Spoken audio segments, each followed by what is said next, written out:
এখানে একটা পাথর আছে দেউনির পাথর, যেটা দেউনি বলে মানা হয়। এখানে নর্থ বেঙ্গলিরা আসেন, বেশিরভাগ হিন্দুরা আসেন, গাজী বাবাদের বেশি মানেন।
আমাদের এই ঘুটিয়ারি শরীফে বাড়ি, আমাদের এখানে মাকালতলা ঘুটিয়ারি শরীফে বাড়ি।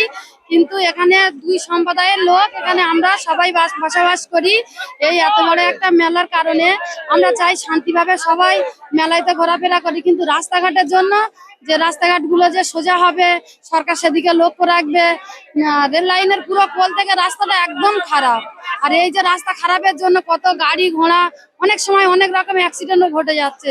এই বিপদগুলো প্রত্যেক বছর, আমাদের তো এখানেই তো বাড়ি, আর দূর দূরান্ত থেকে লোক আসে এখানে। মানুষের ভিড়, বিশাল মানুষের ভিড় হয়েছে, অন্য বছরের থেকে এবছরে আরো ডবল বেশি ভিড় হয়েছে।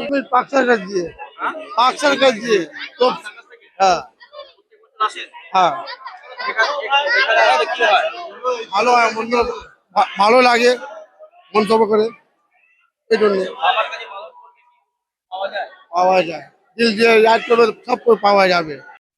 গাজী বাবার ওরস উপলক্ষে এখানে 17 শ্রাবণ যে মেলাটা হয়, এই মেলা উপলক্ষে আপনি যে বলছেন ভিড়টা, পশ্চিমবঙ্গের বিভিন্ন প্রান্ত থেকে এখানে আপামর জনতা আসে, যারা গাজী বাবাকে মান্যওয়ালা, তাদের পীর মুরিদরা সব এখানে এই 17 শ্রাবণ বছরে একবার এই দিনটাকে উপলক্ষ করে এখানে জমায়েত করে।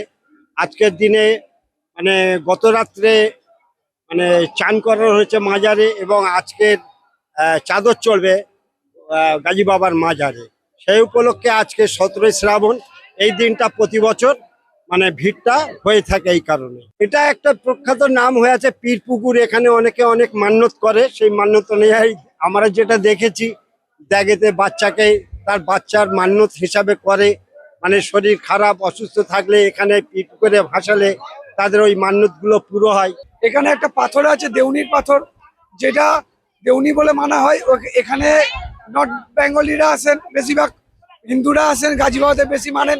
এখানে বাবার কাছে পুজোতে এই দিনটার অপেক্ষা থাকে বিভিন্ন ধরনের লোক। প্রতি বছরের মতন এই বছর বি দুনিয়ার মতন সেজে উঠেছে।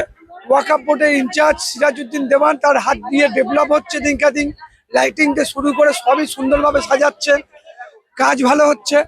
পরিষেবার লোক তো দেখছেন আপনারা কত লোক হয়েছে। বাবার মাজারে এখানে গোল পুকুর আছে, বাবা হচ্ছে জ্যান্ত পীর, এখানে যে যা চাই তাই পাওয়া যায়।